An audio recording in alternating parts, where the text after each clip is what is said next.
નમસ્કાર વિદ્યાર્થી મિત્રો, ગયા લેક્ચરમાં આપણે ચેપ્ટર 4નો સ્વાધ્યાય જે છે એમાં વધારાના સ્વાધ્યાયમાં પહેલો દાખલો એટલે કે 4.14 જે છે એ દાખલો ગણ્યો હતો. આજે આપણે વધારાના સ્વાધ્યાયમાં 4.15થી આગળ વધીએ. બરાબર, તો સ્વાધ્યાયમાં એમાંય તે વધારાના સ્વાધ્યાયમાં 4.15 જે છે, બરાબર, બહુ સિમ્પલ છે. આમાં થોડુંક ધારણા ઉપર છે આ દાખલો કે 10 સેન્ટીમીટર લંબાઈ, એલ બરાબર આપણને શું કીધું છે 10 સેન્ટીમીટર એટલે 0.1 મીટર થશે. બરાબર, અને 10⁻³ એ બરાબર 10⁻³ મીટર સ્ક્વેર.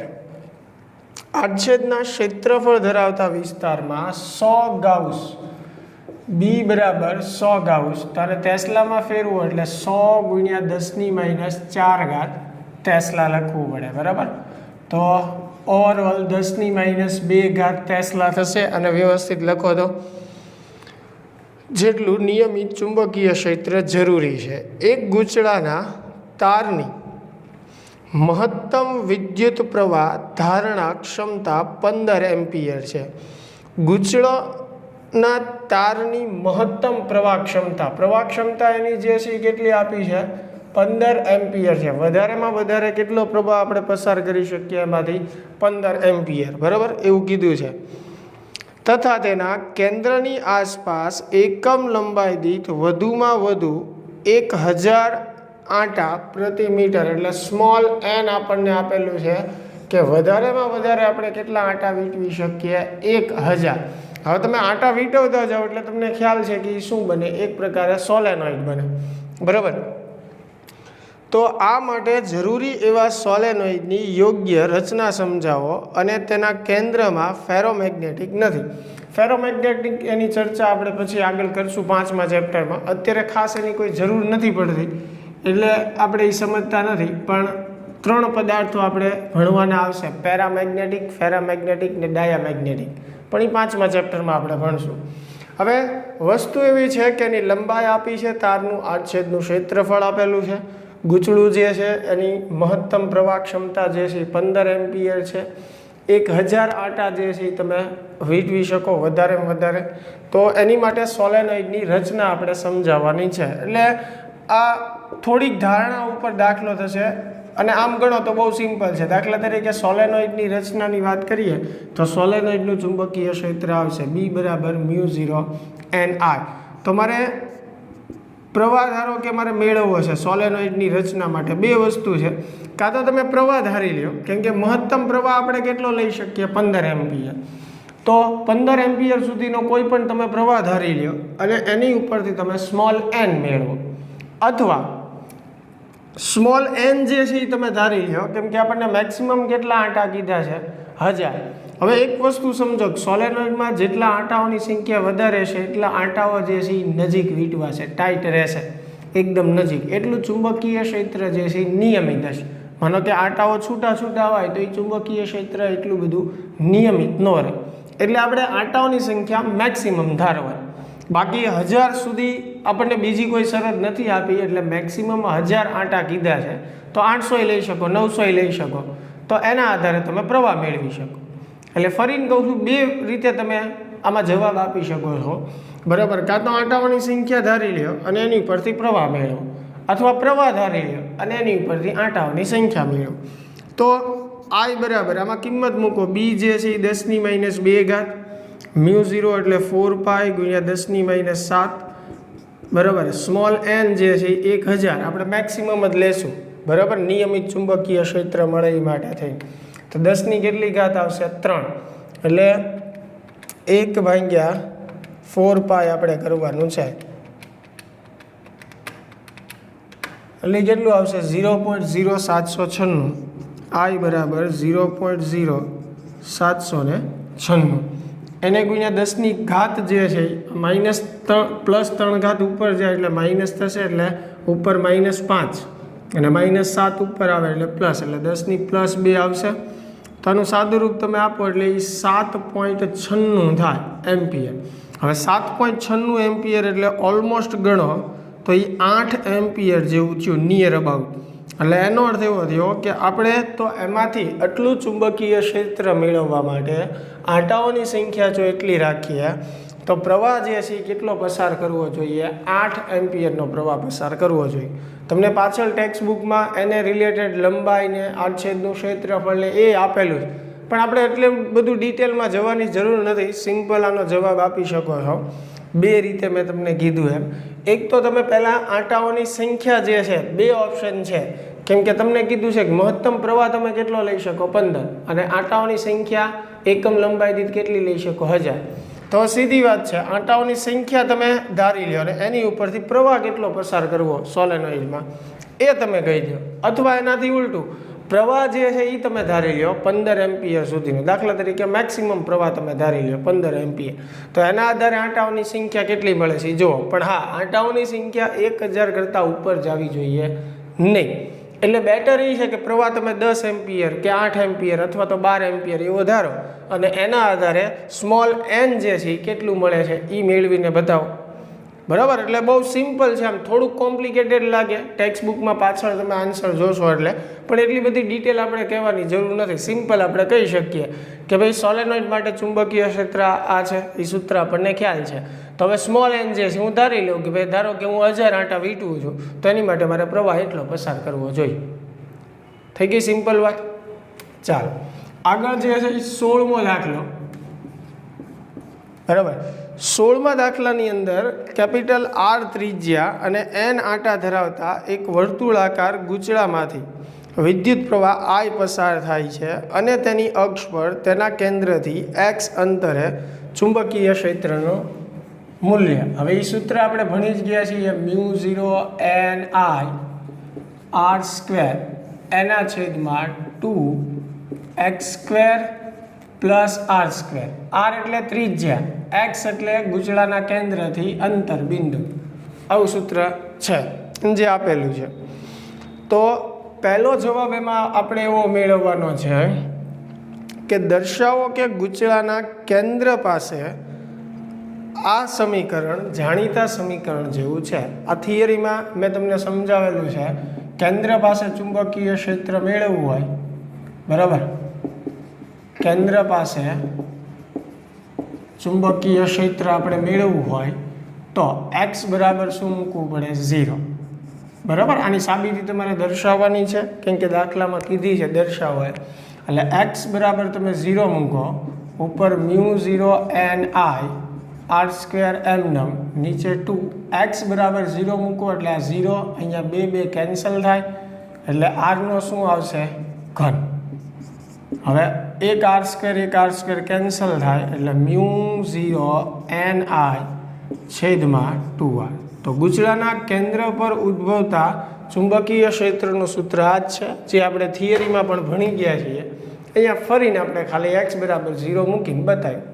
આમાં જે બીજો ભાગ જે છે એ ઘણો મોટો છે, એ વ્યવસ્થિત આપણે સમજવાનો છે. પહેલાં ચાલો વિડીયો પુશ કરીને એટલું લખી લ્યો, ત્યારબાદ આપણે આગળ વધીએ. ઓકે, ચાલો લખાઈ ગયું છે.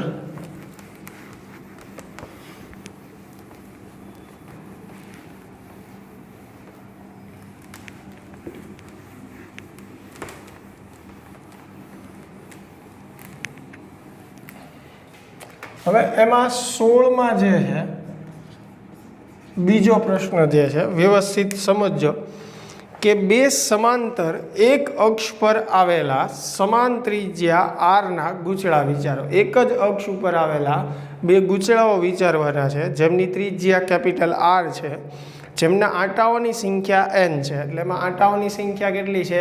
n છે. તથા એક સમાન દિશામાં સમાન વિદ્યુત પ્રવાહ ધરાવે છે. એક જ દિશામાં બંનેમાં પ્રવાહ વહે, કોઈ પણ એક બાજુથી જોતા, અને તેમની વચ્ચેનું અંતર પણ r છે. એટલે બે ગૂંચળાના કેન્દ્ર વચ્ચેનું અંતર પણ r છે.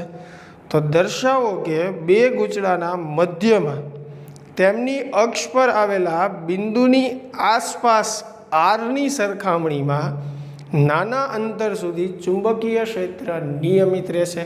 એટલે કે લગભગ એક સરખું રહેશે એમ, જે લગભગ b બરાબર 0.72 μ0 N I / r વડે દર્શાવાય. અને આ રચનાને શું કહેવાય? હેલ્મહોલ્ટ્ઝ ગૂંચળાવો કહેવાય. બરાબર. તો આજે આપણે મેળવવાનું છે. પહેલાં વ્યવસ્થિત સમજીએ શું કહેવા માગે છે. બે ગૂંચળાઓ છે એન આંટા ધરાવતા. હું અહીંયા દર્શાવું ભલે એક જ આંટો, પણ હવે તમારે સમજવાનું છે કે આમાં એન આંટાઓ છે એમ. બરાબર. બંને ગૂંચળાઓ જે છે એની ત્રિજ્યા કેપિટલ આર છે. બે ગૂંચળાઓ જે છે એની ત્રિજ્યા કેટલી છે? Capital R. બંને ગૂંચળાઓ વચ્ચેનું અંતર, બંને ગૂંચળાના કેન્દ્ર વચ્ચેનું અંતર જે છે એ પણ કેપિટલ આર છે. આવી રીતે રાખેલા છે એક જ અક્ષ ઉપર. હવે ધારો કે હું આ દિશા આ બાજુથી જોઉં છું તો બંનેમાં એક જ દિશામાં પ્રવાહ વહે છે. એટલે ધારો કે વિષમઘડી દિશામાં લઉં બેયમાં પ્રવાહ, એટલે બેયમાં પ્રવાહ જે છે આપણે વિષમઘડી કોઈ પણ એક દિશામાં ધારવાનો છે. એટલે મેં વિષમઘડી દિશામાં ધાર્યો બંને આ બાજુથી જોતા. બરાબર. ઓલા તરફથી જોશો તો સમઘડી લાગશે, પણ બેયમાં એક જ દિશામાં પ્રવાહ પસાર થાય. હવે એની અક્ષ ઉપર આવેલું મધ્ય બિંદુ, ધારો કે અહીંયા કોઈ મધ્ય બિંદુ ઓ આવેલું છે, તો મધ્ય બિંદુ છે એટલે તમને ખ્યાલ પડશે કે ભાઈ ગૂંચળાના કેન્દ્રથી બેયનું અંતર જે છે એ r/2 થશે. બરાબર. હવે આપણને શું કીધું છે કે આ જે અક્ષ છે, બરાબર, એનું આ મધ્ય બિંદુ છે. હવે મધ્ય બિંદુથી r કરતાં ઓછા અંતર, r કરતાં ઓછું અંતર હોય એવા બિંદુએ ચુંબકીય ક્ષેત્ર નિયમિત હશે, લગભગ એક સરખા જેવું હશે, અને જેની કિંમત આપણને b બરાબર 0.72 μ0 ni/r જેટલું સાબિત કરવાનું કીધું છે. હવે કોઈ પણ એક બિંદુ આપણે ધારવાનું છે કે જેનું અંતર r કરતાં ઓછું હોય. તો ધારો કે આ જે મધ્ય બિંદુ છે ત્યાંથી હું અહીંયા કોઈ p બિંદુ ધારી લઉં જેનું અંતર d હોય.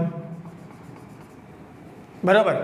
તો જો આ d અંતર સીધું દેખાય જ છે ને, r કરતાં ઓછું હશે, ગૂંચળાની નજીક પણ છે. બરાબર. તો આપણે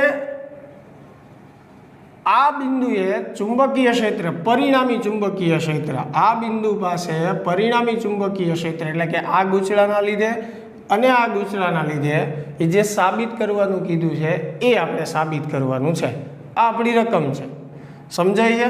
બે ગૂંચળાઓ છે એક જ અક્ષ ઉપર, એટલે કે બંનેના કેન્દ્રો એક જ અક્ષમાંથી પસાર થાય, બે વચ્ચેનું અંતર r છે, એની અક્ષ ઉપરનું મધ્ય બિંદુ, ત્યાંથી એવું અંતર લેવાનું કે જે r કરતાં ઓછું હોય, અને એ બિંદુ પાસે આપણે ચુંબકીય ક્ષેત્ર મેળવવાનું છે. બહુ સરળ શબ્દમાં.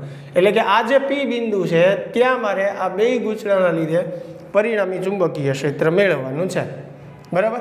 આનું કેન્દ્ર જે છે એ તમે કદાચ O1 કહી દો, આનું કેન્દ્ર જે છે એ તમે O2 કહી દો. બરાબર. ખાલી સરળતા માટે. તો પહેલાં તો p બિંદુ પાસે મારે ચુંબકીય ક્ષેત્ર મેળવવું હોય તો પહેલાં ગૂંચળાના લીધે મેળવું. ધારો કે આને પહેલું ગૂંચળું કહી દઉં, આને બીજું ગૂંચળું કહી દઉં. બરાબર છે. અને પછી એનું પરિણામી મેળવવું. પરિણામી મેળવવા માટે મેં કીધું એમ સદિશ માટે આપણે 4 ઓપ્શન છે આપણી પાસે. એક દિશામાં હોય તો સરવાળો, વિરુદ્ધ દિશામાં હોય તો બાદબાકી, થીટા કોણે હોય તો એનું સૂત્ર પણ છે, અને જો લંબ હોય તો આપણે જેમ માનની રીત કહીએ છીએ એવી રીતે. બરાબર. પણ પહેલાં તો આપણે મેળવશું કે કઈ દિશામાં છે અને કેટલું છે એક એક ગૂંચળાના લીધે. તો સૌથી પહેલું પ્રથમ ગૂંચળાના લીધે p બિંદુ પાસે ચુંબકીય ક્ષેત્ર શું કરીએ આપણે? પ્રથમ ગૂંચળાના લીધે p બિંદુ પાસે ચુંબકીય ક્ષેત્ર મેળવીએ, જેને આપણે B1 કહીએ, પહેલા ગૂંચળાના લીધે.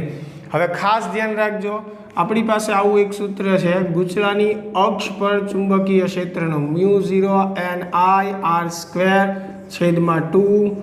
x² + r². એમાં આપણે r² અત્યારે પહેલાં લખું છું x²⁵/2. જ્યાં x શું હોય? ગૂંચળાના કેન્દ્રથી એની અક્ષ ઉપર જે બિંદુ આવેલું છે એ બિંદુનું અંતર, કેમ કે ત્યાં આપણે ચુંબકીય ક્ષેત્ર મેળવવું હોય. બરાબર. તો પ્રથમ ગૂંચળાના લીધે પી બિંદુ પાસે, આ પહેલું ગૂંચળું છે, એના કેન્દ્રથી આ પી બિંદુ પાસે અંતર ચુંબકીય ક્ષેત્ર આપણે મેળવવું છે, એટલે અંતર આ લેવું પડશે આપણે આટલું. સમજાય છે વાત? ચાલો, તો હવે આપણું જે સૂત્ર છે એ પ્રમાણે μ0 n I, પ્રવાહ બંનેમાંથી આપણે સમાન જ લેશું, I જેટલો r², સૂત્ર સામે લખ્યું છે જોતા જજો, છેદમાં આવશે 2r² વત્તા x². હવે x એટલે શું થયું? ગૂંચળાના કેન્દ્રથી બિંદુ P સુધીનું અંતર. તો આ અંતર કેટલું થશે? તમને ખબર છે કે આ આટલું r/2 છે, દેખાય છે? આ કેટલું છે? r/2. આ O સીધુંની અંતર r/2 છે ને એમાં d ઉમેરવું પડે, એટલે કેટલું આવશે? r/2 પ્લસ d, બરાબર, એનો સ્ક્વેર, કેમ કે x નો વર્ગ આવે. x એટલે આ આખું x થયું પહેલા ગૂંચળા માટે, સમજાય છે? અને એનો વર્ગ એટલે શું થશે? r/2 પ્લસ d² એનો વર્ગ, અને પાછું આખા કાઉન્સમાં કેટલી ઘાત આવે? 3/2. રેડી? આપણને પહેલા ગૂંચળાના લીધે મળ્યું, અને કઈ દિશામાં આવશે? તો કે PO2 દિશામાં. કઈ રીતે શીખવાડ્યું છે મેં? પ્રવાહની દિશામાં આંગળીઓ વાળો, વિષમ ઘડી દિશામાં પ્રવાહ છે, પ્રવાહની દિશામાં આંગળીઓ વાળો એટલે અંગૂઠાની દિશામાં ચુંબકીય ક્ષેત્ર મળે. તો આ બાજુ થયું એટલે PO2 તરફ થયું કે નહીં? એટલે મેં ખાલી દિશા લખી છે, યાદ રહે, બરાબર? આ સૂત્ર યાદ રાખજો. હવે ચાલો, એવી જ રીતે બીજા ગૂંચળાના લીધે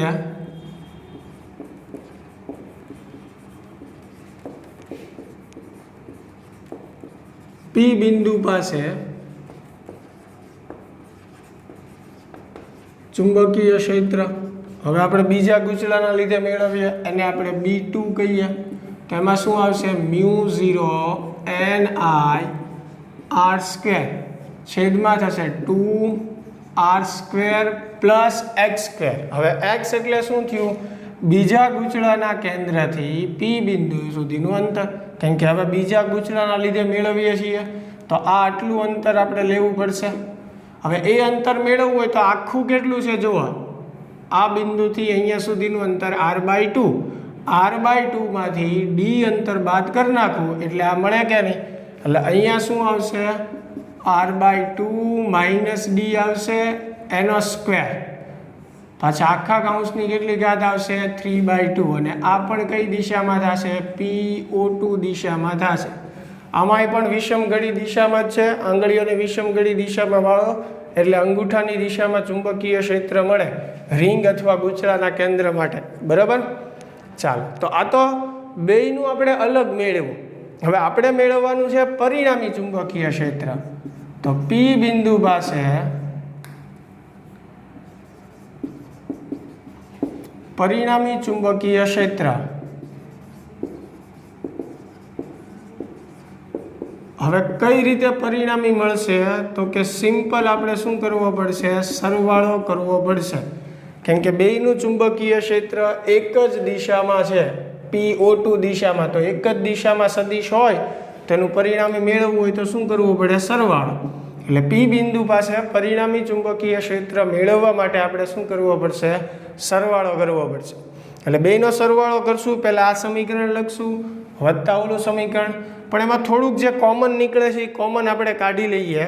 μ0 n I r², બેયમાં છે કે નહીં જો, અને છેદમાં 2, એટલે એટલી વસ્તુ આપણે કોમન કાઢી લઈએ. μ0 n I r² છેદમાં 2 કોમન કાઢી લઈએ. હવે સરવાળો લખીએ તો પહેલામાંથી આ કોમન નીકળી ગયું એટલે છેદમાં ખાલી આ કાઉન્સ વધશે, એટલે 1/છેદમાં r² plus r/2 plus d એનો સ્ક્વેર રેઝ ટુ 3/2.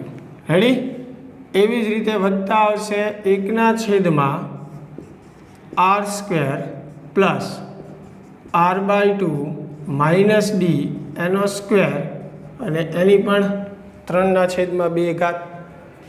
સમજાય છે? મેં કાંઈ નથી કર્યું. કદાચ બોર્ડ ઉપર દેખાવામાં તકલીફ પડતી હોય તો ચિંતા ન કરતા. મૂળ અહીંયા મેં B1ની કિંમત મૂકી છે વત્તા B2ની એમનેમ જ રાખ્યું છે. ખાલી μ0 NIR² 2 કોમન કાઢી લીધું એટલે છેદમાં જે છે આ કાઉન્સ વધશે એ મેં લખ્યો છે, અને એવી જ રીતે આ સમીકરણમાં આ કાઉન્સ વધશે એ મેં લખ્યો છે. બરાબર? ચાલો, તો પહેલાં આટલું વ્યવસ્થિત લખી લ્યો. થોડુંક આમાં સાદુરૂપ હું ઝડપથી આપીશ, કારણ કે આનું સાદુરૂપ હજી ઘણું મોટું થશે, એટલે વ્યવસ્થિત આપણે આ સમજવાનું છે. બરાબર? પહેલાં આટલી વસ્તુ જે છે એ લખી લ્યો, પછી આપણે આગળ વધીએ.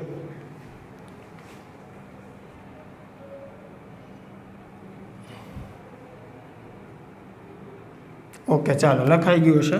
હું જ્યારે કહું છું લખવાનું ત્યારે યાદ રાખજો, વિડીયો પોઝ કરીને પછી લખવાનું છે, જેથી કરીને બાકી ન રહી જાય.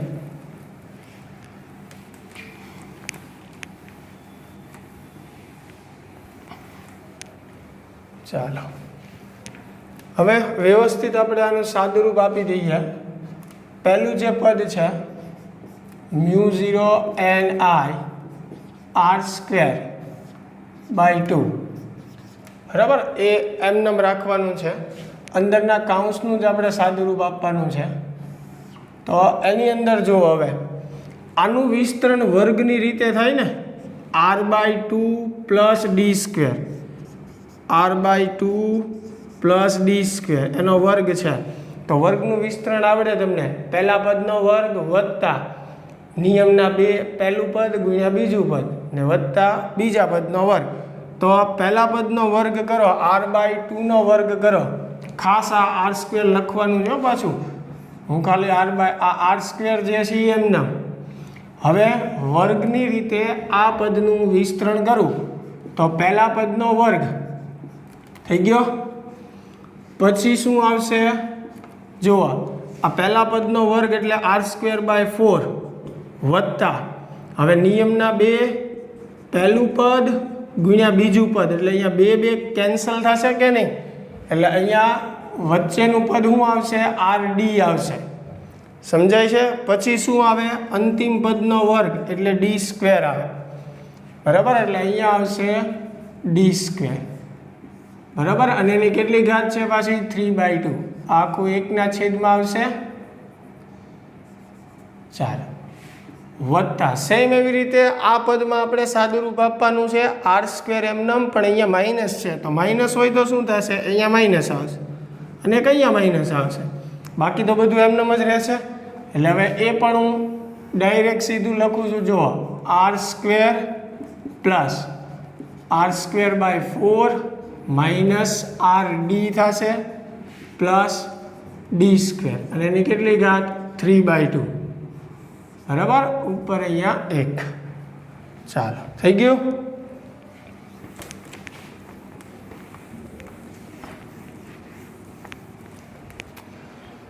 ઓકે, હવે ધીમે ધીમે આનું સાદુરૂપ આપણે આપતા જઈએ, કાંઈ ભૂલ ન પડે એમ. μ0 NIR²/2. બરાબર? હવે અહીંયા જુઓ, લસા લ્યો તમે. આ પહેલા 2 પદ જે છે એમાં 4 લસા લ્યો તો એ 4 અહીંયા ગુણાય એટલે 4r² વત્તા r², એટલે કેટલા થઈ જાય? 5r² થઈ જાય. આ 2 પદ જે છે એનું સાદુરૂપ આપું છું, એટલે 4 લસા લીધા એટલે 4 અહીંયા ગુણાણા, 4 વત્તા 1 એટલે 5, એટલે 5r² એના છેદમાં 4 વત્તા rd જે છે એમને. હવે જુઓ, ડી જે છે એ ખૂબ નાનું અંતર છે, સમજો. r very greater than D હોવાથી આપણે ડીને શું કરીએ? અવગણીએ. તો હવે એનો વર્ગ જે છે સૂક્ષ્મ વસ્તુ હોય, દાખલા તરીકે 0.1 હોય તો એનો વર્ગ કરો તો એનાથી નાનો થાય. એકદમ નાનું અંતર હોય ને એનો તમે વર્ગ કરો તો એની કરતાંય નાનું થશે. એટલે d² ને આપણે શું કરી શકીએ? અવગણી શકીએ. એટલે d² ની જગ્યાએ આપણે 0 મૂકીએ છીએ, એ હમણાં લખી નાખીએ. બરાબર? એટલે d² જે છે એ અવગણ્યું. આ rd આ 2 પદનું સાદુરૂપ. બરાબર? વત્તા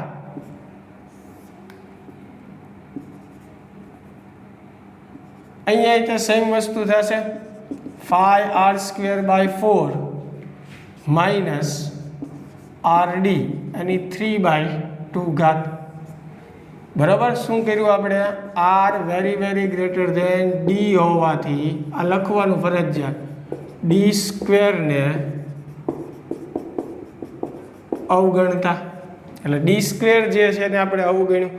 હવે આ વસ્તુ ખાસ સમજજો, આ સ્ટેપ મારી સાથે સાથે લખી લેજો. જુઓ, મારે 5r² 3/2 ઘાત છે, ભૂલતા નહીં. 5r²/4 કોમન કાઢવું છે.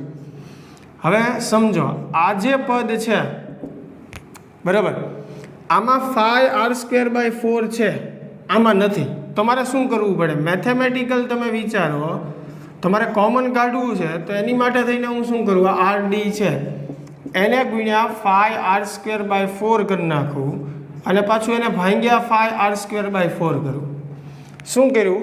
આ rd વાળું જે પદ છે એને ગુણ્યા 5r²/4 કર્યું અને એને ભાંગ્યા 5r²/4 કર્યું. શું કામ? તો કે મારે 5r²/4 કોમન કાઢવું છે. એટલે હવે બે પદમાં આવી ગયું. તો હવે હું 5r²/4 કોમન કાઢું તો આ બે પદમાંથી 5r²/4 કોમન કાઢું એટલે અહીંયા 1 વધશે. એટલે કાઉન્સમાં શું વધશે? 1. અહીંયા 1 વધ્યું, વત્તા rd તો છે જ તે બરાબર.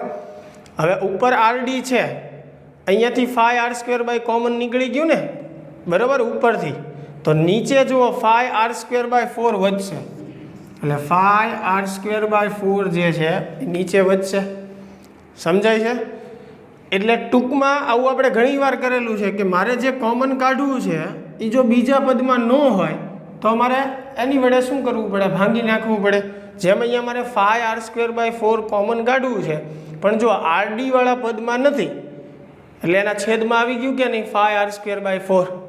સમજાય છે? હકીકતમાં પદ્ધતિ આ છે, એની વડે ગુણો ને એની વડે ભાંગો, પછી તમે કોમન કાઢી શકો. એટલે છેદમાં તો વધવાનું જ છે. એટલે આપણે એમ ટૂંકમાં એવું યાદ રાખીએ કે જે કોમન કાઢવું છે, અંશમાંથી કોમન કાઢવું હોય તો છેદમાં ગુણવું પડે, છેદમાંથી કોમન કાઢવું હોય તો અંશમાં ગુણવું પડે. આપણે એવી રીતે યાદ રાખીએ. બાકી આ પદ્ધતિ મેં તમને સમજાવી. એટલે હવે આ પદ આવું થશે ક્યારે? કે જ્યારે હું 5r²/4 કોમન કાઢીશ. એટલે આવું કંઈક થશે કે નહીં? સમજાય છે? ચાલો, તો આ જે છે એ સાઈડમાં લખી લેજો, કેમ કે હું આ સાદુરૂપમાં લખીશ નહીં, ઘણું મોટું છે. ઓકે,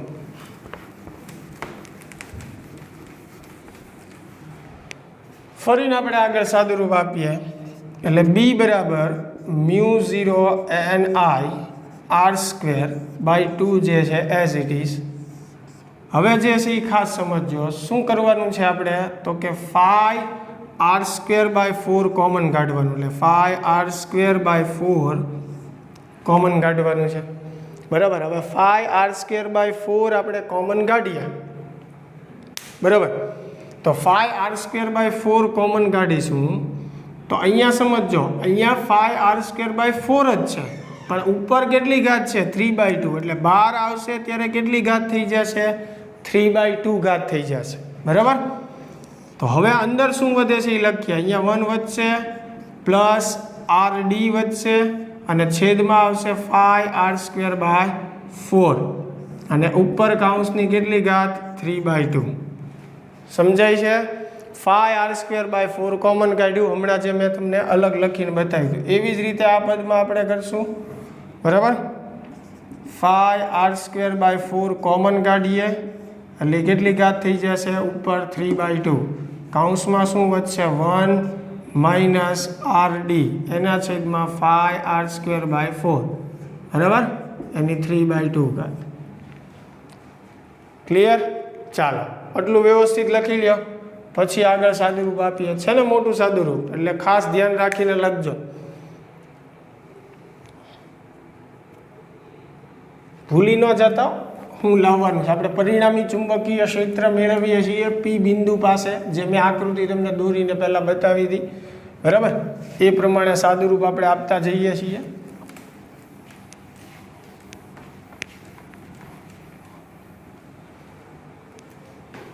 ચાલો, હવે આગળ સાદુરૂપ આપણે આપીએ. એટલે b બરાબર μ0 ni r²/2 જે છે એઝ ઇટ ઇઝ. હવે જો આ બેયના છેદમાં છે કે નહીં? અહીંયા સમજો, એટલે એને આપણે બહાર લઈ લઈએ. 5r²/4 અને એની કેટલી ઘાત આવશે 3/2 એટલે બેયમાં લખવું નહીં. હવે બીજી વસ્તુ અહીંયા આપણે સાથે સાથે શું કરશું બરાબર જો આ કાઉન્સ જે છે આખો ઉપર છે આમ સમજો આ તો બહાર નીકળી ગયું એટલે 1/છેદમાં આ કાઉન્સ વધ્યો. હવે 1/છેદમાં x હોય તો એને x ની -1 ઘાત લખી શકીએ. 1/છેદમાં x ની 3/2 ઘાત હોય તો x ઉપર આવે તો -3/2 લખાઈ ગયા નહીં. તો આખો કાઉન્સ જે છે આપણે ઉપર લઈ જશું એટલે એની ઘાત માઇનસ થઈ જશે. બીજી વસ્તુ આ 4 જે છે એ અંશમાં જશે એટલે એવી રીતે હું લખીશ 1 + 4rd એના છેદમાં 5r². હવે તમે એક r કેન્સલ કરી શકો એટલે એક r કેન્સલ થઈ જાય એટલે ઉપર 4d વધે અને નીચે 5r વધે. થોડુંક સાદું રૂપ સાથે સાથે આપજો એટલે -3/2 પ્લસ એવી જ રીતે આ કાઉન્સ પણ ઉપર આવશે બરાબર એટલે 1 - 4d / 5r બરાબર એની કેટલી ઘાત થશે -3/2. રેડી. હવે આનું વિસ્તરણ તમને આવડે છે 1 + x⁻n હોય તો 1 પ્લસ પછી બીજું સ્ટેપ શું આવે n × x બરાબર. આવું વિસ્તરણ ઘણીવાર મેં તમને કરાવેલું છે એટલે યાદ રાખજો આ n જે છે એ આગળ ગુણાય છે આની સાથે 1 + x⁻n હોય તો બીજા પદમાં અહીંયા n ગુણાય પછી ક્રમશઃ દરેક પદની ઘાત વધતી જાય પણ માઇનસમાં જેમ ઘાત વધે એમ પદ નાનું થતું જાય એટલે આ આગળના પદ જે છે આપણે શું કરીએ છીએ અવગણીએ છીએ. મેથ્સવાળાને આનું વિસ્તરણ આખું ખ્યાલ હોય. આપણે ફિઝિક્સમાં જેટલું જરૂરી છે આ બે સ્ટેપ યાદ રાખો 1 + n × x એટલે આ જે ઘાત છે એની સાથે તમારે સીધી ગુણવાની છે બરાબર. તો b બરાબર હવે જુઓ અહીંયા પણ સાથે સાથે આપણે સાદું રૂપ આપતા જશું μ0 ni r² એના છેદમાં 2 5ની 3/2 ઘાત એટલે 5ની 3/2 ઘાત પછી r નો વર્ગ છે એની 3/2 ઘાત કરો એટલે અહીંયા 2 કેન્સલ થાય એટલે r નો ઘન થાય. પછી આ છેદનો છેદ અંશમાં જાય એટલે 4 ઉપર જશે પણ ઉપર કેટલી ઘાત આવશે 3/2 કેમ કે આ ત્રણેય પદની 3/2 ઘાત છે. એટલું સાદું રૂપ તો આવડવું જોઈએ. હવે અહીંયા 1 પ્લસ હવે આ -3/2 અહીંયા ગુણાઈ જાય એટલે માઇનસ થઈ જશે 4 તેરી 12d અને 2 નીચે ગુણાશે એટલે 10r. આ 3/2 આગળ આવી જશે આની યારે ગુણાઈ જશે 3/2 એટલે ઉપર 4 × 3 12 નીચે 5 × 2 એટલે 10 અને માઇનસ છે એટલે પ્લસ ઓર માઇનસ થઈ જશે. આ વત્તા આ 1 હવે ફરીના માઇનસ અહીંયા ગુણાય એટલે માઇનસ પ્લસ અને એનું પણ કેટલું આવશે 12d/10r. રેડી. ચાલો બાકી હોય એ લખી લેજો વ્યવસ્થિત.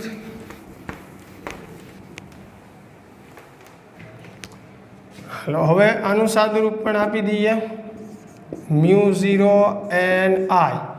r² અને r³ એક r² કેન્સલ થાય બરાબર એટલે છેદ જે છે એમાં એક r વધશે એટલે 2r વધશે. અહીંયા એક r વધ્યો આ 2.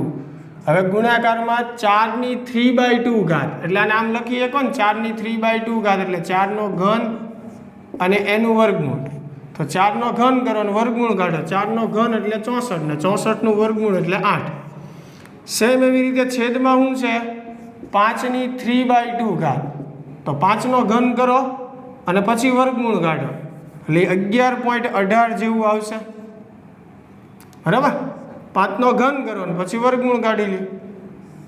ચાલો હવે અહીંયા આ માઇનસ આ પ્લસ કેન્સલ 1 + 1 એટલે કેટલું થશે 2 એટલે આખા કાઉન્સનું સાદું રૂપ આવશે 2 તો અહીંયા 2 કેન્સલ થઈ જશે. હવે 8 ભાગ્યા 11.18 કરો એટલે 0.7155 જેવું આવશે એટલે એને 0.72 લખી શકો. આ બે કેન્સલ થઈ ગયા 8 ભાગ્યા 11.18 એટલે 0.72 જેવું. પછી μ0 ni એના છેદમાં r તો જોઈ લો તમે દાખલો જે છે એની સાબિતીમાં આપણે આવું જ સૂત્ર જે છે એ લાવવાનું હતું, બરાબર. કદાચ મેં જે આકૃતિ લીધી એમાં આપણે પી બિંદુએ મેળવું, તમે આવી રીતે કરી શકો. આ જે છે બંને ગૂંચળા, આ એની અક્ષ, આ મધ્ય બિંદુ, અહીંયા પણ બિંદુ ધારી શકો કોઈ પી અથવા ક્યુ નામ આપી દો અને ત્યાં પણ મેળવી શકો. બધી રીતે જવાબ સરખો જ આવશે, પણ જે શરત છે કે આર કરતાં એ અંતર નાનું હોવું જોઈએ અને આપણે એવું જ લીધેલું છે, ડી આર કરતાં ઘણું નાનું છે, બરાબર. મધ્ય બિંદુથી ડી અંતર આપણે ધાર્યું અને પી બિંદુ પાસે પરિણામી ચુંબકીય ક્ષેત્ર મેળવવાનું. એટલે ખૂબ મહત્ત્વનો અને આઈએમપી દાખલો છે. ચેપ્ટરમાં જે કંઈ દાખલા આપણે ગણ્યા ને એમાં 2 કે 3 દાખલા જ આવા છે જે અઘરા કહી શકાય અથવા જે વિચારવા લાયક હોય, બાકી તો એકદમ ઇઝી જ છે. તો આ પણ પહેલાં વિડીયો પુશ કરીને વ્યવસ્થિત લખી લેજો, બરાબર. જો આમાં કોઈ પ્રશ્ન કે ડાઉટ હોય તો તમે મને જાણ કરી શકો છો, તો હું નેક્સ્ટ લેક્ચરમાં એ શોર્ટ આઉટ કરાવી દઈશ, બરાબર. હવે આ લેક્ચરમાં અહીંયા સુધી આપણે 16મા દાખલા સુધી રાખીએ છીએ, કેમ કે આ ઘણો મોટો દાખલો થઈ ગયો. નેક્સ્ટ લેક્ચરમાં આપણે 17મા દાખલાથી આગળ વધીશું. Thank you.